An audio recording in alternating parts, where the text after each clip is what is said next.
Hai Polinas Muda, welcome back to Apa Kabar Alumni episode 6. Kenalin, aku Andrea dari Kementerian Luar Negeri, BEM KBM Polinas periode 2021-2022, Kabinet Sinergi Juang. Nah, kali ini kita bakal kedatangan alumni Polinas yang menarik banget nih. Yuk, langsung aja kita kenalan. Halo, Assalamualaikum warahmatullahi wabarakatuh. Perkenalkan, nama saya Tegar Priambudi. Saya dulu kuliah di Politeknik Negeri Semarang, angkatan 2015, lulusnya 2018. Saya di jurusan Elektro, Prodi Elektronika D3. Apa kabar nih Mas Tegar, baik kan? Alhamdulillah, sehat-sehat. Itu adiknya gimana? Alhamdulillah baik. Udah vaksin juga ya, aman berarti. Oh iya, Alhamdulillah udah 2 kali. Udah pernah kena COVID juga, jadi aman lah. Tapi kan sekarang udah enggak ya, udah sehat ya. Oh, Alhamdulillah udah sehat-sehat. Aku mau tanya-tanya nih ke Mas Tegar. Dulu waktu kuliah tuh pernah ikut organisasi nggak sih? Dulu ikut. Jadi awal-awal dulu semester awal-awal kan pasti banyak banget ya ormawa yang nawarin organisasinya. Waktu di lapangan hijau ya kalau nggak salah dulu. Itu dulu awal-awal aku ikut Polines Mengabdi. Polines Mengabdi masih ada nggak deh? Masih ada, Mas. Oh, masih ada. Alhamdulillah kalau masih ada. Dulu ikut Polines Mengabdi sama ikut himpunan mahasiswa elektro. Wah, anak organisasi ya berarti. Bisa dijelasin nggak itu apa aja gitu? Ngapain aja waktu di HME sama yang waktu di Polinas Mengabdi? Oke, jadi waktu Polines Mengabdi itu kan sebenarnya asik aja sih lihat kegiatannya, ada tanam mangrove dan lain-lain. Jadi ngikut aja. Toh itu juga jadi volunteer gitu, bukan jadi sebagai panitia atau STO utamanya. Terus kalau di HME ya awalnya magang dulu. Alhamdulillah diterima jadi eh, STO atau staff ya, iyalah anggota pengurus di HME gitu. Nah, kalau tugasnya Mas Tegar sendiri di HME itu ngapain aja sih? Oke, di HME ya, ya sama kayak himpunan yang lain. Alhamdulillah saya diamanahin menjadi salah satu ketua divisi, yaitu di divisi teknik. Itu ngurusin segala perteknikan di elektro, mulai dari ya banyak lah ada pelatihan atau mulai dari maintenance alat-alat yang ada di HME dan mengadakan pelatihan untuk mahasiswa elektro seperti itu. Wah, banyak ya tugasnya ya. Kalau mengenai sistem perkuliahan nih di Polines, dulu kan beda ya Mas. Sekarang ini kan gara-gara ada pandemi, jadi tuh sistemnya beda. Kalau buat teknik sendiri kan lebih sering pakai simulator gitu buat prakteknya. Nah, kalau waktu Mas Tegar masih kuliah, itu kayak gimana ya sistemnya kalau boleh tahu? Oke, ya. Alhamdulillah ya aku udah ngalamin dulu kuliah offline waktu D3 dan udah ngerasain juga kuliah online waktu S1. Nih jadi waktu dulu sih enak sih di Polines. Jadi sistem kuliahnya pasti ya jam 7 sampai 14 atau jam 14 sampai jam 8 kalau yang malam. Itu jadi memudahkan mahasiswa buat ngatur waktu antara kuliah dan organisasi. Jadi enak lah kalau kumpul-kumpul semua, kuliah-kuliah semua gitu. Terus model kuliahnya juga per kelas, jadi kelasnya itu-itu aja, jadi lebih solid, ya, apalagi teknik gitu ya. Jadi lebih solid aja gitu. Terus terkait apa tadi praktik ya? Iya Mas, praktek. Prakteknya ya pasti lebih enak kuliah offline ya. Jadi praktik di Polines itu dulu juga, mungkin sampai sekarang juga masih ya tuh modelnya berkelanjutan. Misalkan ada praktik bengkel, bengkel itu minggu 1 sampai minggu 8 itu bengkel terus jadi tuntas gitu kerjanya, enak aja gitu. Berarti kurang lebih sama ya Mas berarti. Ya alhamdulillah kalau masih sama sampai sekarang. Ini nih Mas, yang belum dirasain sama teman-teman itu kan tentang PKL. Soalnya kan kita kan juga masih ada pandemi. Jadi kita belum bisa PKL offline dan rata-rata tuh yang PKL tuh diganti sama sertifikasi gitu Mas. Bisa dong dari Mas Tegar sharing-sharing tentang PKL tuh kayak gimana? Sekarang ada sertifikasi ya. Ya bagus itu sih. Iya. Oh, oke. Kalau dulu sih aku di elektronika itu magangnya cuma sebulan ya. Kalau nggak tahu kalau jurusan lain atau kalau di lain mungkin lebih lama lebih bagus.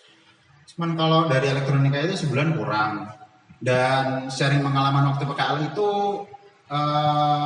ini saran aja ya dari aku ya, itu lebih mending masuk ke CV atau PT yang kecil. Jadi bener-bener orang tahu kerja di lapangan tuh gimana. Soalnya dulu aku magang di salah satu BUMN yaitu PT Pertamina kan. Jadi di Pertamina itu lebih mempelajari pola manajemen, komunikasi, organisasi gitu. Karena BUMN itu biasanya yang ngerjain proyeknya itu vendor. Gitu aja sih.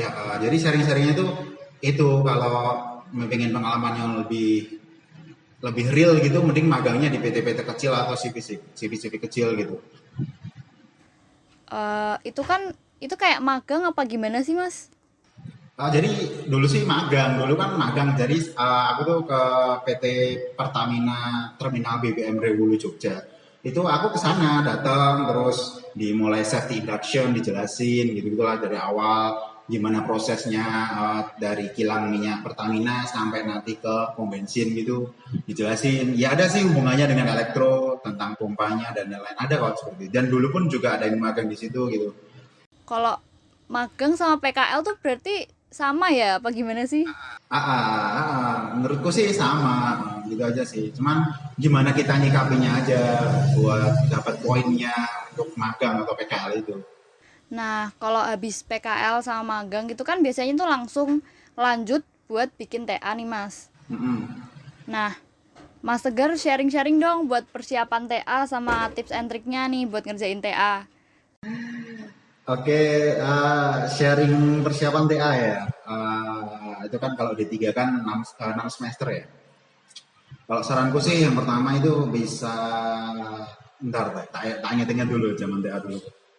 Oh iya, baiknya nanti dipersiapin mulai dari semester 5, terus sering-sering main ke perpus jurusan, sering-sering browsing dan follow-follow akun tentang inovasi sesuai prodi. Banyak sih itu persiapannya, terus pilih rekan itu juga penting sih, pilih rekan itu yang eh, bukan yang sama-sama hebat, tapi saling melengkapi gitu. Toh kalau misalkan tim, itu kan tugas akhirnya kan ada yang individu yang kelompok ya, kamu juga nggak gitu? Iya, Mas. Kalau yang D4 individu biasanya, tapi yang D3 kelompokan. Oh iya, D3 kelompokan sih biasanya itu. Jadi waktu pembagian itu bener-bener balance buat sekelas. Jadi nggak dijulitin temen atau nanti tim lain nggak balance. Bisa jadi apa ya? Jangan yang sama-sama hebat lah. Nanti nggak ada yang mau ngalah. Terus sering-sering minta file cutting. Oh ya ini penting juga. Persiapan TA itu milih pembimbing ya. Pembimbing itu yang sesuai passion kamu lah. Terus bikin master plan juga, master plan mulai dari penjadwalan, bikin RAB, rancangan biaya, terus kayak gitu. Terus oh iya, berarti paling penting itu buat master plan sebenarnya. Master plan mulai dari bulanan sampai mingguan itu harus ada target ya. Jadi kalian tuh gak stuck gitu loh. Itu aja jadi nggak stuck aja. Jadi visioner aja, tahu mau ngapain gitu lah di minggu sekian ya. Oh, berarti harus banyak-banyak baca-baca sama ini ya, tanya-tanya cutting juga ya, Mas ya. Oh iya, penting itu. Jadi sebanyak mungkin. Nah itu pentingnya ikut organisasi, banyak kenalan cutting. Kita bisa dengan langsung minta aja, minta file-file. Jadi kita tahu gitu penulisannya gimana. Jadi laporan itu kayak hal yang harusnya mudah gitu. Nah yang susah itu mungkin kalau dari teknik kan buat alat lah atau apa gitu. Jadi laporan itu kayak sekedar imbuhan aja gitu. Yang itu tuh udah ada formatnya gitu. Jangan lama-lama di laporan gitu aja. Hmm, berarti ntar kalau misalnya kita bikin TA, pokoknya cari yang dosen pembimbingnya enak diajak kerjasama sama teman-temannya yang enak diajak diskusi juga gitu ya, Mas ya. Iya bener. Kalau Mas Tegar sendiri, sekarang nih kerja di mana sih, Mas? Aku ya, oh ya alhamdulillah dulu keterima kerja Jadi sebelum lulus sudah diterima kerja di salah satu BUMN konstruksi, itu ada PT Adikarya, terus saya ditempatin di Departemen Perkeretaapian, masuk di divisi Railway System, jadi supervisor di proyek LRT Jabodebek. Tahu LRT Jabodebek kan? Tahu Mas, tahu. Iya, yang lagi dibangun itu di sana. Ya kerja di sana alhamdulillah dari 2018 akhir sampai sekarang. Berarti jadi sebelum lulus kuliah yang waktu D3 atau yang S1 nih Mas? D3 sih, jadi itu D3 lulus kan bulan September, itu udah diterima di bulan Mei alhamdulillah. Jadi kan ya iseng-iseng aja awalnya buka-buka Instagram, terus ada lowongan tinggal daftar-daftar, nggak taunya uh, keterima gitu, step 1, step 2 dan step-step selanjutnya ya alhamdulillah jadi kerja di situ. Ya, tapi nggak ikut wisuda aku jadinya. Oh gitu.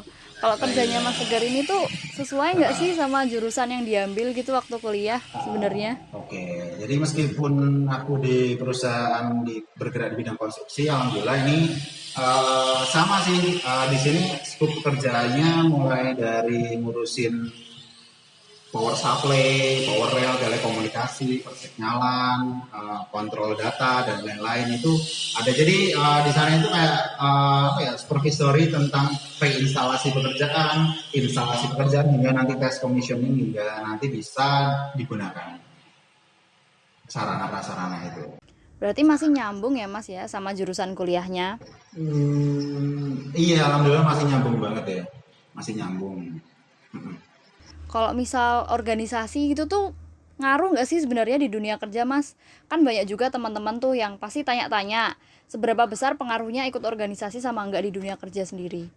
Oke, jadi ini yang katanya dosen itu emang 10 di dosen elektronik itu salah satu dosen pernah bilang kalau misalkan ilmu di kuliah ini yang dipakai itu cuma 10% dan lainnya itu soft skill. Jadi itu yang aku rasain sekarang deh. Jadi ilmuku yang aku pakai di kerjaan itu cuma 10% dan lainnya itu soft skill gitu loh, tentang komunikasi, koordinasi, cara mendebat, ngobrol, gitu-gitu kan biasanya diajarin semua di entah di BEM atau di HMJ atau di Ormawa, itu kan ada kan pasti. Kayak dulu kan ada LKMM ya, LKMM dulu masih ada nggak deh? Masih ada Mas, LKMM dasar sama Madya. Mulai dari LKMM dasar kan di HMJ, kalau Madianya kan di tingkat BEM ya. Iya benar sekali. Dulu sempat ikut juga di LKMM Madya dan itu benar-benar kepake gitu loh. Jadi koordinasi di lapangan itu benar-benar jalan dan nggak semua tuh tertulis di teks gitu loh. Jadi mungkin ada aturan-aturan secara lisan atau apapun yang harus dipahami secara soft skill dan itu kita tuh nggak dituntut buat nggak saklek sama peraturan gitu. Jadi lebih bisa humble lah. Kalau orang kita organisasi kan biasa kan waktu rapat kan kalian debat lah atau nggak setuju lah atau kalian nggak suka dengan ide ini lah gitu kan. Jadi lebih bisa memaparkan gitu. Berarti intinya ilmu organisasi tuh kepake banget ya Mas ya di dunia kerja. Kepake banget, serius kepake banget mulai dari ya itu belajar nggak baperan itu penting sih kayak gitu. Nah, Mas Tegar kan istilahnya udah ada lah pengalaman di dunia kerja. Bisa dong kasih tips and triknya sama motivasi buat mahasiswa-mahasiswa yang fresh graduate dan mau cari kerja. Oke, kalau sering dunia kerja tuh kayak tadi ya, mulai pertama jangan lupa berdoa minta doa orang tua itu paling penting. Terus belajar skill-skill baru yang sesuai job desk. Karena waktu di kerja itu lebih santuy gitu, lebih santai daripada kuliah karena malamnya bisa buat istirahat. Terus sering-seringnya lagi itu, oh ya, idealis itu bagus, tapi jangan lupa buat realistis gitu. Terus kalau di dunia kerja itu nggak semua senior itu benar dan nggak semua junior itu salah. Jadi perusahaan yang bagus adalah perusahaan yang mau menerima sebuah pendapat dan nanti menyimpulkannya di sebuah forum. Itu bagus. Jadi jangan takut untuk berpendapat. Oh ya, terus tips triknya biar enak-enak aja itu, oh ya jauhin circle-circle orang yang toksik. Apa deh kayak gitu. Dari jauhin circle yang toksik, terus sering buat fresh graduate ya itu belajar cara sering-sering lihat YouTube-nya yang bermanfaat lah, kayak belajar cara jawab saat wawancara, ngerjain tes kerja, itu kan banyak banget di YouTube nih tutorial-tutorial, misalkan pertanyaan yang dasar kayak kamu mau digaji berapa, itu kan pertanyaan yang cenderung menjebak ya, jadi bisa dipelajarin dulu gitu. Terus fungsikan medsosnya itu, medsos-medsosnya lebih bermanfaat lah gitu aja. Nah, itu guys tadi tips and trick dan motivasi dari Mas Tegar buat mahasiswa fresh graduate.